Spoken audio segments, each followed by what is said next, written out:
Hello, hello, hello. I hope you can hear me okay.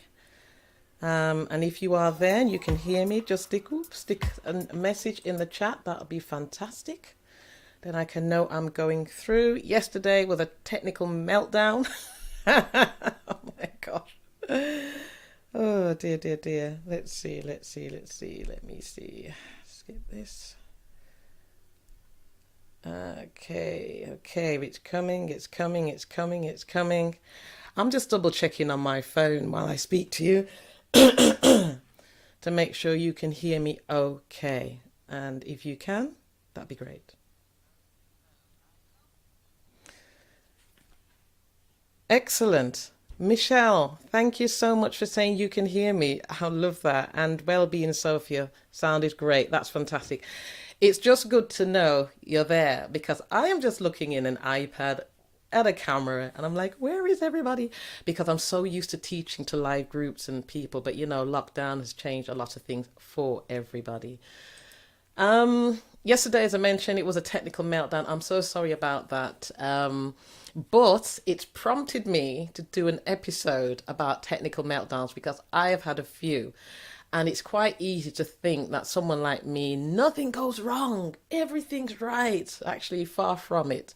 And especially when you're working on your own and you've got all those plates to spin, because you do spill.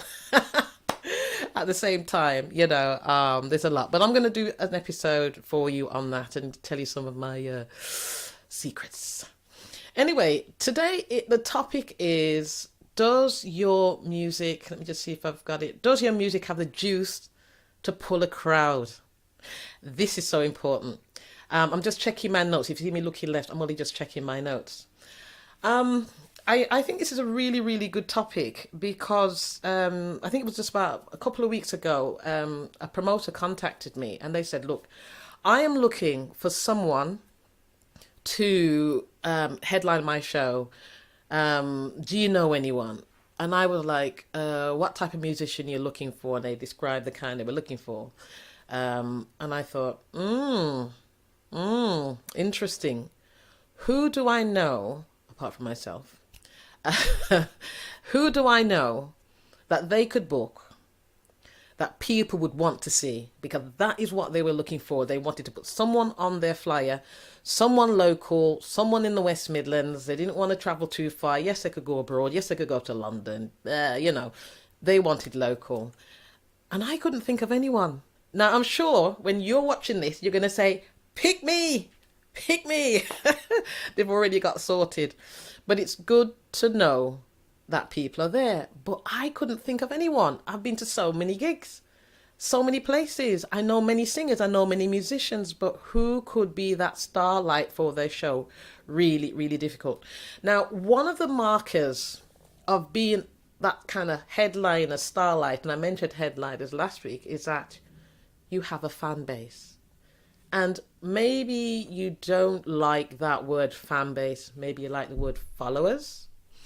But you need to have people you can bring because they're promoters.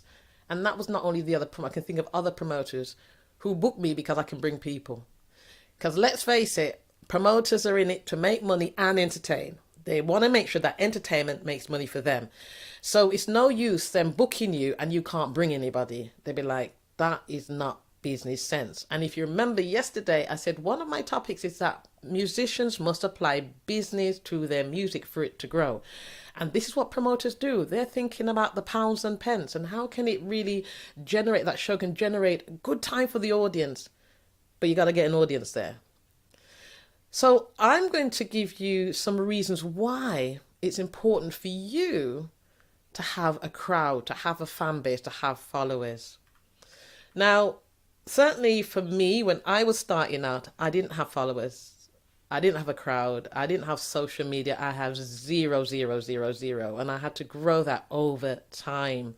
But at the early stages, I, maybe like you, was just really interested in getting on the stage, performing, doing a great job, people saying you did well, worrying about the mistakes, as we do, correcting the mistakes and getting better. And that was it. That's all you want to do.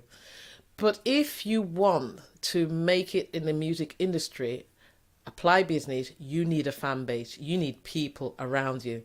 Now, before I kind of go into that, I just want to remind you, if you're new here, I'm Millicent Stephenson. This is my podcast, Success Beyond the Score. This is season 3. This is episode 2. And I have some free gifts. I've got 2, actually. One's called The 25 Secrets of the Successful Gigging Musician, Singer, Rapper, and Spoken Word Artist. And the other one is called How to Get Paid in Advance.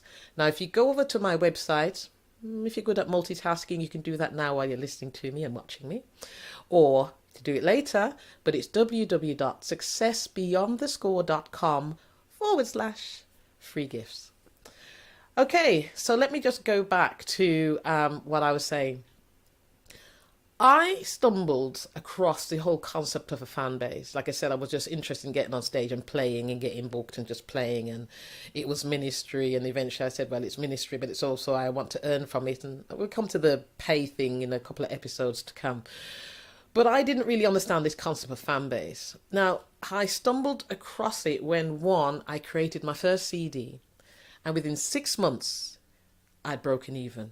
That means all the money I'd put into making the CD, and it was a good 2.5K to do it, I broke even in 6 months, which is phenomenal. And I thought, wow, that's good. People like my music. I didn't think they would. Oh my gosh, I'm surprised. The next time I came across the concept of a fan base is when I put on my first show called Not Just Jazz. This is probably in reverse. Well, no, it isn't. I think it's in the right way. I can't remember. Anyway, I called my show Not Just Jazz because I played different styles of music, reggae, jazz, pop, blues, gospel. I played the range. And I put on my first show and I thought, I'm going to not book a big place. I'm just going to book a small place. It was like a 60-seater. This was a few years ago, maybe it was seven or 8 years ago. And I thought, I'll never get that filled. And my mum's going to come. My family might come. My husband will come. My kids will come. I'll get the band there. And I advertised. And I kid you not, I had about a 8 or 12 week lead up. And it was panic stations at the beginning. But by the time it got to 2 weeks out, I'd sold out of tickets. And there was a waiting list. And the venue said we can squeeze another 20 chairs in, full capacity, 80 people. That was the beginning of my show. And I'm going to talk a little bit about the show in another episode. But in the context of this, people came to watch me. And I'm like, oh, my life. So I then thought, well, how can I get this repeat? Because every year I put on Not Just Jazz. And every year my venues got bigger and bigger. And I got people there. And so I had to learn the technique of having a fan base and growing a fan base. So let me tell you something about fan base. If you have a fan base, this is the reasons why you need to have a fan base. These are people who love you. They love what you do. And they're going to buy your merch, like my t-shirts, my hoodies, my CDs, they buy it. What's the benefit of that? Well, as a musician, you need income. You need that kind of passive income that comes through without too much hard work. Now, of course, if you're going to get CDs made, you've got to go to the shop and you've got to decide on your logo and all that kind of thing. So you put that upfront work, but you need to be able to sell it. To sell it, you need to have people who are going to buy it. And the people who are going to buy it are people who love what you do. They're your followers. They're your fan base. The second reason for having a fan base is this. They become your ambassadors because they're going to wear your merch and it's advertising. It's like, maybe that's a fourth one, but it's advertising. I remember having someone, when we had another business, on their car, they had the logo on their wheels. And it was brilliant. That was a great way of advertising. I must probably do that for my music. But they are your ambassadors and they are going to recommend you to people. And I cannot tell you the amount of times I've had people call me. In fact, in my inbox now, I have someone inquiring if I can come and do a wedding. I was recommended. I have people call me up. They want to book me. I was recommended. They get recommended through my fan base and also to my previous bookers and promoters, but my fan base are great. I remember doing a funeral and someone came up to me and said, "Oh, I gave your name to so and so and so and so." I was like, "Did you? You were the person who got me that job." Yes, fan base are great. And the third thing, which is really connected to the second, is networks.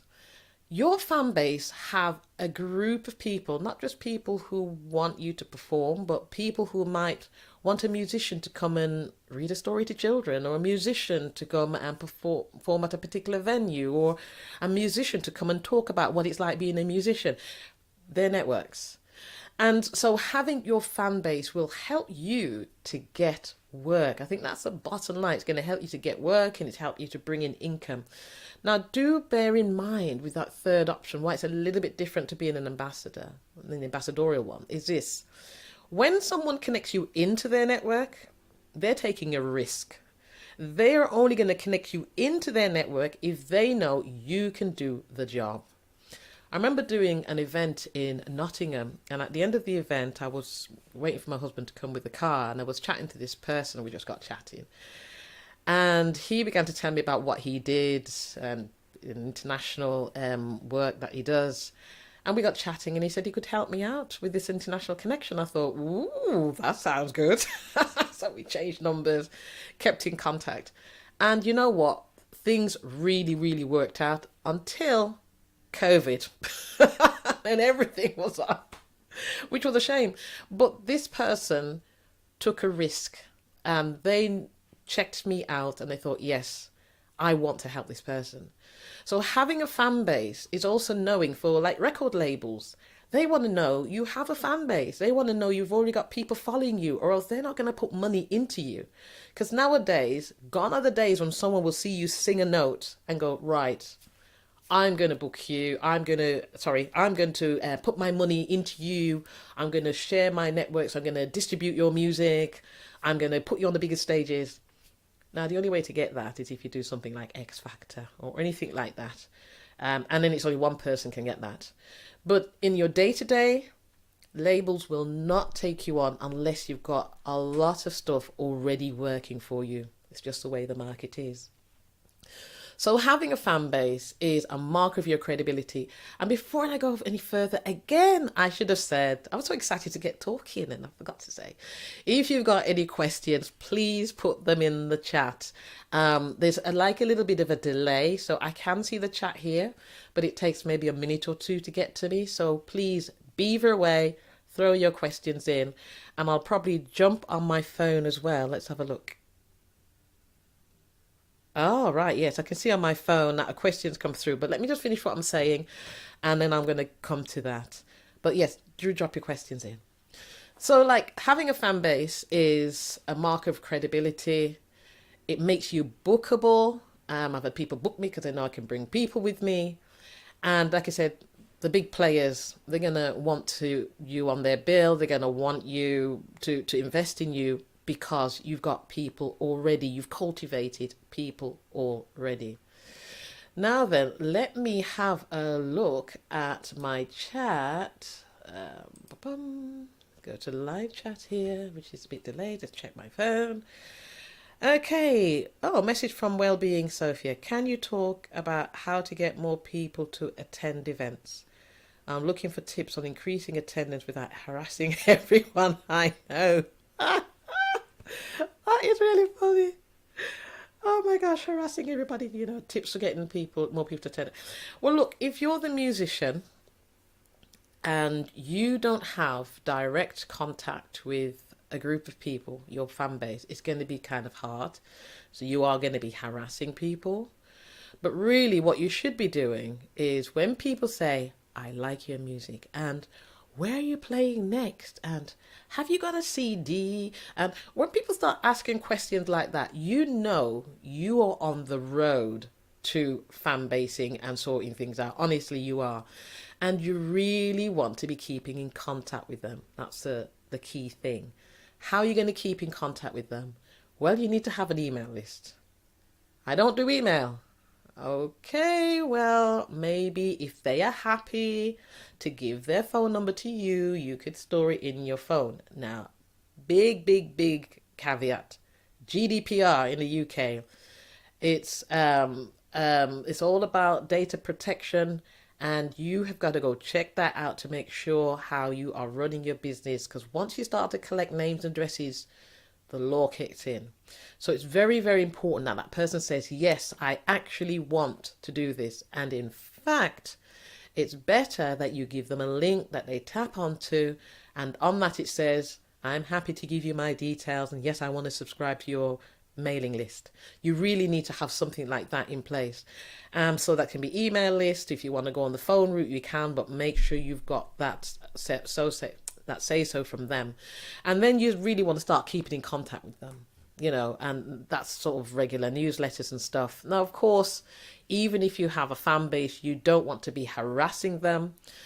But I'll tell you what you can actually do. If you're interested in a course on how to create a fan base, I would love for you to grab one of my free gifts, and that will help you to get onto my email and let me know that you're interested in that. You can email me directly at info@millicentstephenson.com, but if you're on my mailing list, I can just shoot out something and you can just contact me. But that's the way I keep in contact with you. So please think about that. It is really about having that list of people, Sophia, that love your music, and you can contact them and let them know about that. I hope that answers your question. If not, put something else in the chat. And I notice you've put another question. Are followers on social media really fans? Hey. Good question. Let me just say something about that. Many of us will go down the route of TikToks, Instagram, Facebook, LinkedIn, Twitter. WhatsApp and Telegram's a little bit different because that's sort of direct. But when it comes to social media and places like that, many of us will work to have large numbers. YouTube, because I'm on YouTube, and obviously we work to have large numbers, and that's quite good, nice. But the problem with social media is you do not have direct contact to the people who have clicked to subscribe to your channel, to follow you, who like your post. Who owns the emails? The platform.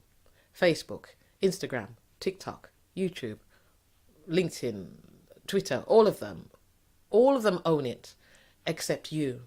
Which means when you put up a post today, tomorrow, or yesterday, depending on how you structure that post, it will get out to some people. And depending on the flavor of the month for the social media platform and what it is they're trying to achieve in terms of people being on the platform, engaging on the platform, your post may not go out to everybody. So let's say you have arbitrary number, not saying you do, not trying to insult you, but let's just say you have 50 people on your social media and you put a post up. I kid you not, if you look at it, you'll see maybe 3 people have read it. 1 heart, 10 hearts. But you will get a message from the social media platform saying, boost this post, because they want you to spend a little bit more money on the platform to boost the post. It's business. It's their business. That's fine. You're on the platform for free, advertising yourself for free, so they want you to spend money on advertising. You may not have that money. That is fine. But you do not have access to the email. So you cannot send out an email to those people directly saying, hey, I've got a gig, come here.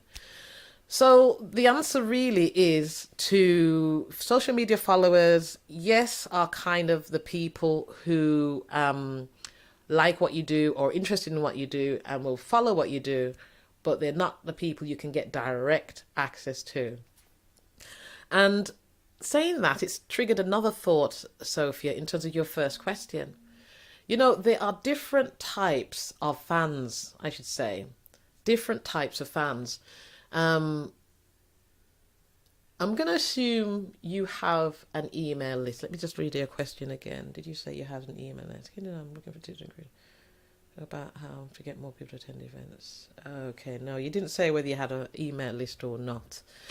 Okay, well, let's assume you don't have an email list. That means you don't have no way of contacting those people. Those people are going to be your friends, your family, and your colleagues. And of course, you can't be bothering them all the time if they're not interested. The ones who say they are interested are the ones you can contact a little bit more. Get them onto your mailing list, then you're off to the races. But even when you're off to the races, there's still stages that people go through. So you've got fans who are, let me just go at my list. Yeah, you've got fans who are just following you. They like to receive your emails. That's fine. They'll read it when they have time. That's fine. But then you've got the people who will come to a gig. Now, that's a different type of fan. They're more engaged with you. They've got a bit more skin in the game. These are the kind of fans who will probably buy a CD or buy a t-shirt. That's fine. But then you have the super fans. Now, they're the ones who'll buy everything you have, will come everywhere you are going, keep in touch with you, tell people about you. They're loyal. And you have to grow your fan base and cultivate people along that sort of funnel, along that sort of journey. And then at the very extreme, you've got the stalkers. They're the super fans gone wrong. The ones who expect that you should reply to their emails. And well, you know what a stalker is anyway. Hopefully you will have none of them. But I hope that really helps, Sophia, in understanding the type of fans. And so you might find that when you are actually pushing out and telling people about your events, the people you are talking to are somewhere on that continuum. They're probably just at the earlier stages of like what you do, just want to know some information from time to time. And the ones that will actually say, oh, yeah, let me know when. Yeah. Unless they are fobbing you off. Hopefully they're not. Are the more engaged fans. And then you've got your super fans. And then the ones you don't need to know. So I really hope that helps. Anything else I need to tell you about fans? Not much more, really, unless you've got a question. I'm just going to have a little sip, getting a bit dry here. And also, if you've just tuned on, just to remind you that I have free gifts, absolutely free. Go along to www.successbeyondthescore.com. I've got to remember to look here, /free gifts. And you can get one of two or both, and which are 25 Secrets of the Gigging Musician, Singer, Rapper and Spoken Word Artist. And also,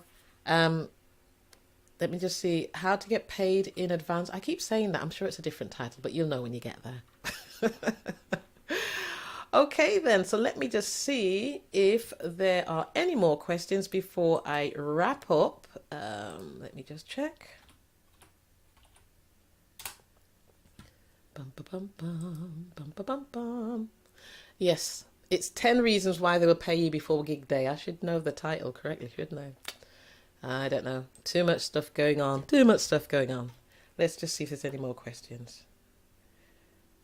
Michael Stephenson, what about that logo on your and t-shirts?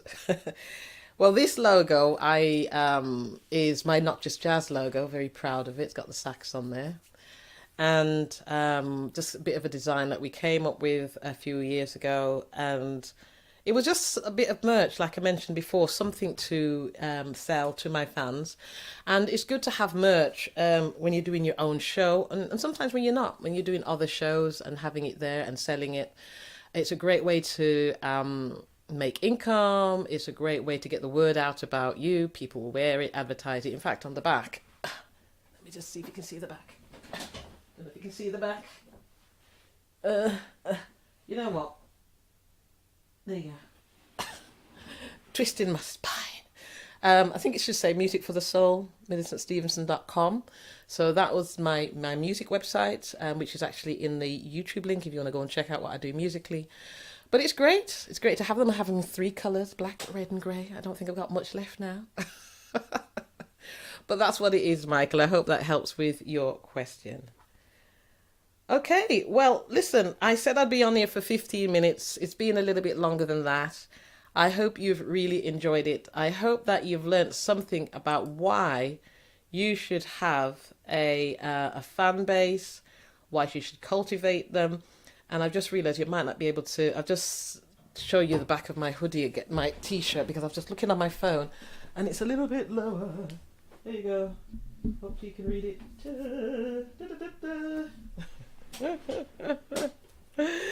Hopefully you can read it. Now listen, if you have any more questions, because I'm going to sign off, please leave them in the chat and I will check back and I will comment and you'll get that back. Also, please share this episode if you really enjoyed it. I hope you did. Like it, that'd be great, because it helps with my social media on YouTube. I'm trying to grow my YouTube channel, so that's really cool. And best of all, subscribe and I will notify you of my next episode, which is tomorrow actually. Tomorrow I am going to be speaking about why musicians get killed by sound. So I'm going to be talking about why you really should have your own PA system or sound equipment, things like that. Now, even if you're not technically minded, it's good to know, because at one stage or the other, I'm sure you're going to get someone who's booking you saying, do you have your own PA system? Or can you bring in your own PA system? And you'll get that if you're doing pub gigs, if you're doing weddings, if you're doing funerals, church events, birthday parties, events like that. You're going to get people asking you about bringing something in, or you might choose to bring your own in, but I'm going to talk about that as well. Okay, so I will see you tomorrow. Lovely having your presence with me. It's made me feel right at home, even though I'm at home. And thank you very much. And say, leave questions there, and I will see you later as I try to find my button to stop my stream. Here we go. I'm going to stop my stream. See you soon. See you tomorrow at 1 o'clock British Summer Time.